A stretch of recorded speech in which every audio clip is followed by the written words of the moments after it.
Welcome back to Start Living Sustainable. Of course, you know, if you've been listening for any length of time, that this is the podcast where we're here to help you live your healthiest life ever. Today, we're going to be continuing the conversation that I started last week with Dr. Shivani Gupta, exploring more practical steps for integrating Ayurvedic practices into eco-friendly living.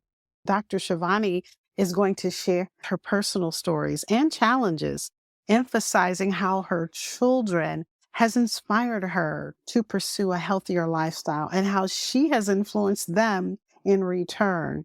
You'll learn why gradually switching to commercial beauty and household products that are safer, natural alternatives can really have a lasting effect on your well being and the lives of the ones that you love. Stay tuned because we're about to jump in for more insightful information and actionable steps that won't leave you hanging. You're not going to want to miss this.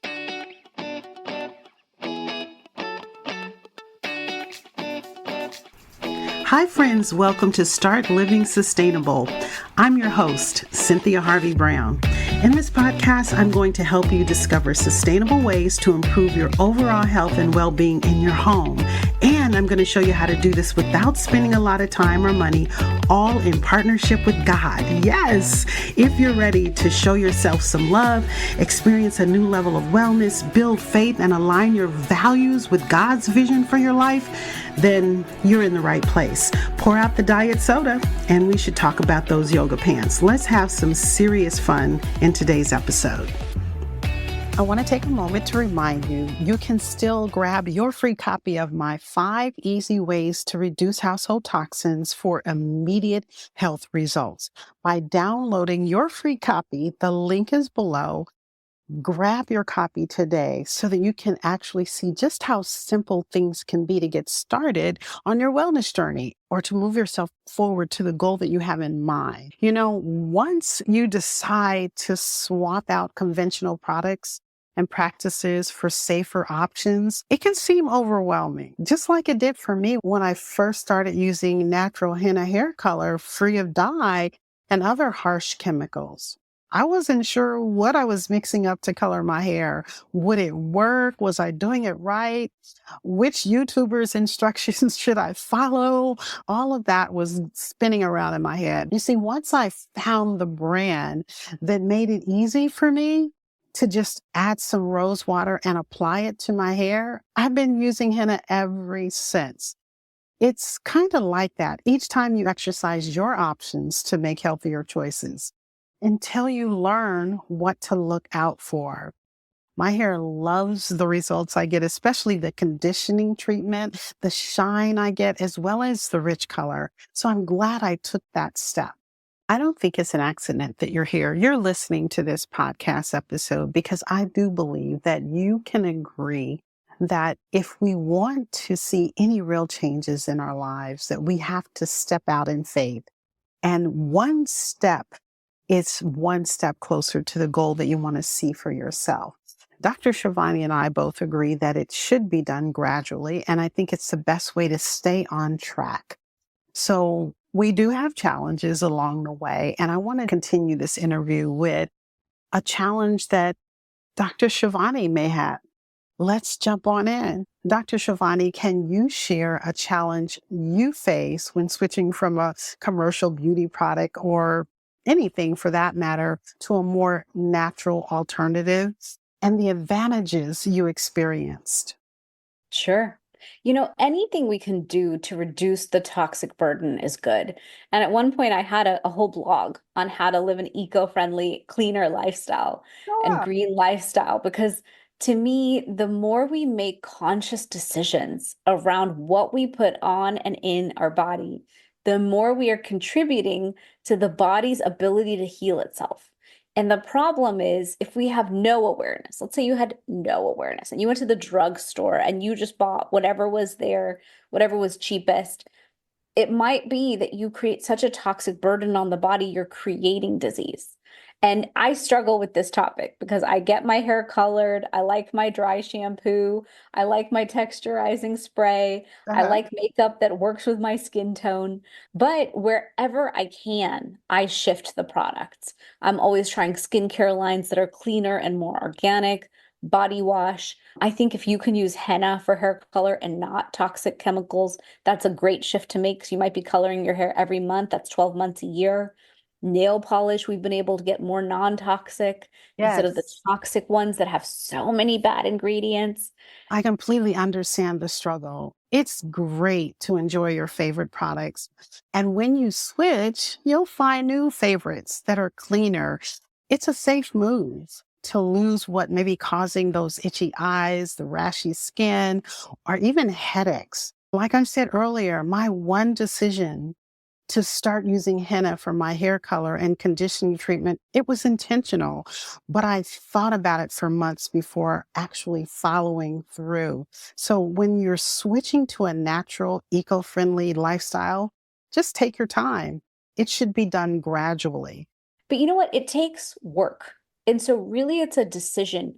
Even I myself, I have a lot of non-toxic nail polish, but I forget to take it when I go.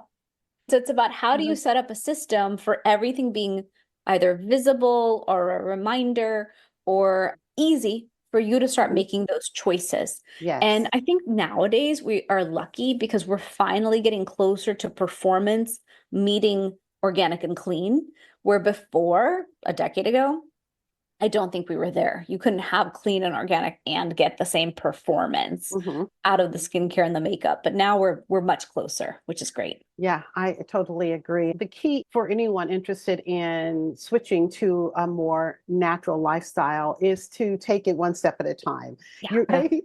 Yeah. Right.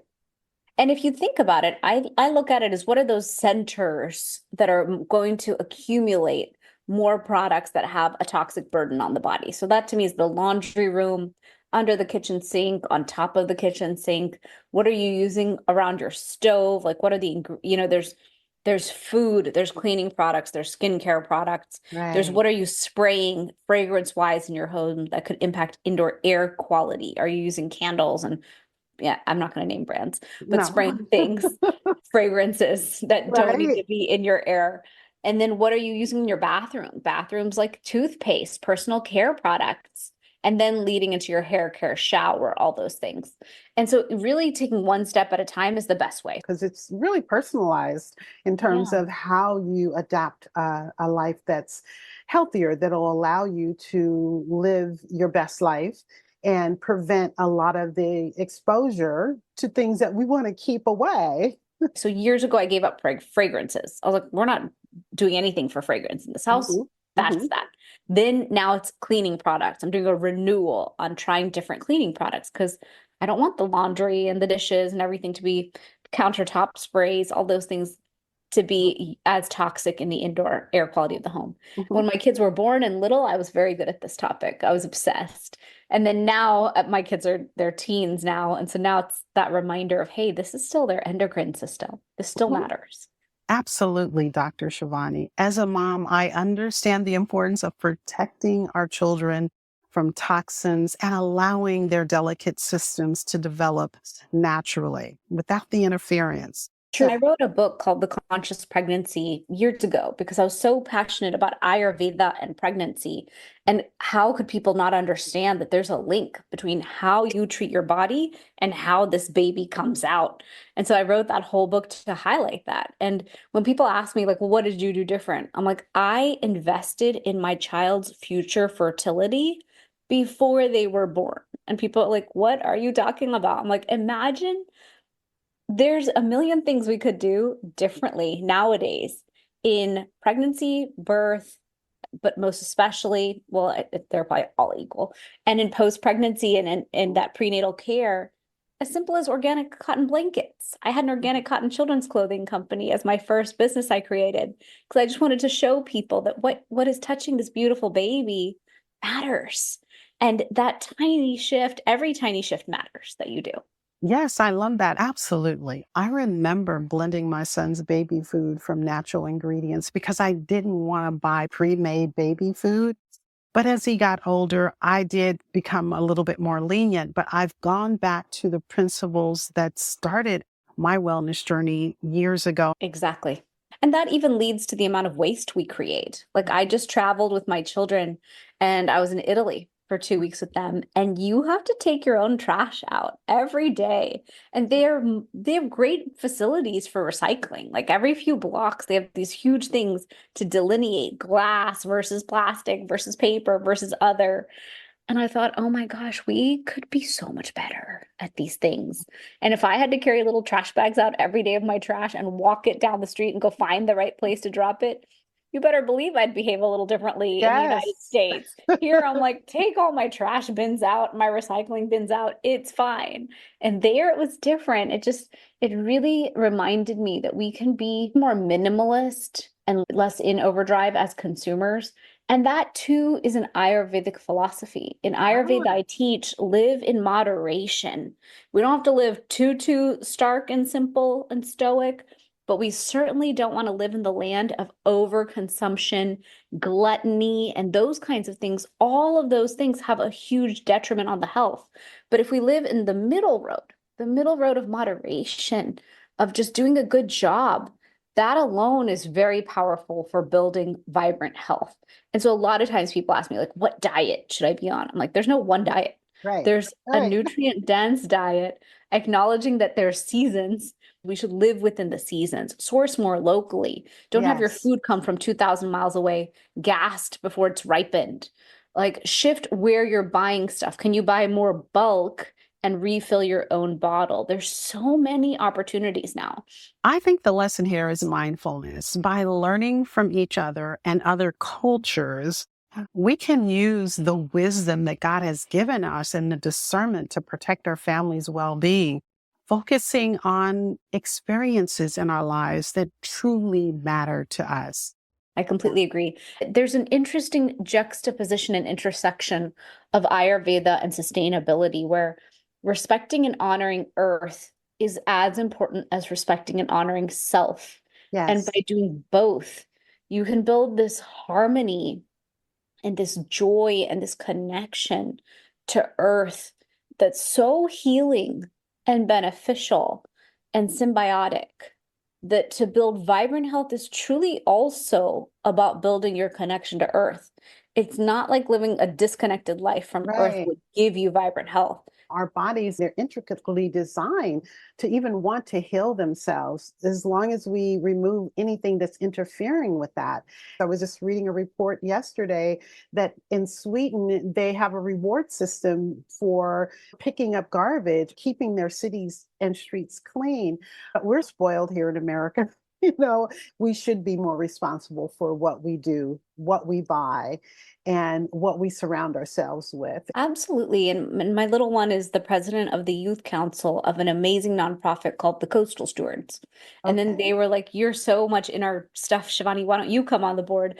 They're like, you're here anyway. You're obviously passionate. And so we both are cleaning up beaches with them, creating education and programming for the kids to go out there. One big initiative my daughter created was e-waste. Electronic waste in landfills is creating toxic stuff that's going to end up Mhm. what in your own water, lakes Mhm. and rivers. That's fantastic. Your work alongside your daughter's e-waste initiative, it's truly inspiring. It's just so interesting, this opportunity to educate and inspire them, which then inspires us to be so Exactly. much better about it. We're Yes. more and more sensitive in our bodies, I think, because of the overload that's put in our Mhm. bodies. Like I can tell when my phone is on me, like I can feel it, and I feel better when it's not on me.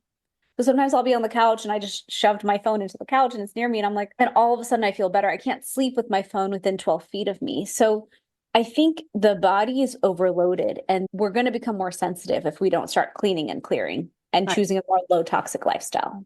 Absolutely. It's vital to listen to our bodies and detoxing from electronics and technology. It's essential due to their potential effects on our health. You see, my goal in this conversation is really to bring awareness to our listeners so that they know that they have options that are available to them to choose where, when, and how they want to start living sustainably.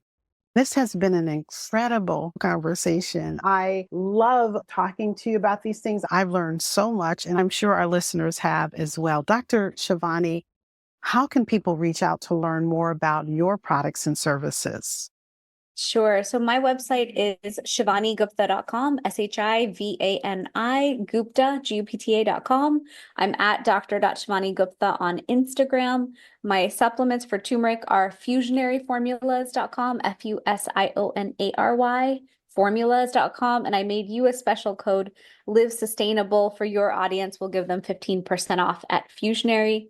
And I have a podcast on YouTube. So anything you're interested around Ayurveda, I love teaching it so that we can all create those shifts in our health to build the vibrant health we crave. Amazing. I'll include the link below. Thank you so much, Dr. Shivani, for joining me today. I look forward to speaking with you again because there's so much more that we can talk about. Awesome. Thank you. Thanks for having me. You're welcome. If you're listening and you're wondering, where do I even start with all this? How do I reduce toxins in my home to create a healthier home environment for myself and my family? Book your home detox audit session with me now so that we can create a personalized plan that fits your lifestyle, that prioritizes your needs. You'll find that it's so much easier with the support and guidance to stay the course. The link is below. Head over to startlivingsustainable.com and book your session with me today. And let's get started. Thanks for listening, and I'll see you here next week for another episode of Start Living Sustainable. Thank you for joining me here today at Start Living Sustainable. Please take a moment and head over to Apple Podcasts and leave me a review. That really lights me up. If you were encouraged or blessed in any way, show your love and share the episode link with someone that you know that may benefit. Thank you so much, and until next time, God bless you, sis.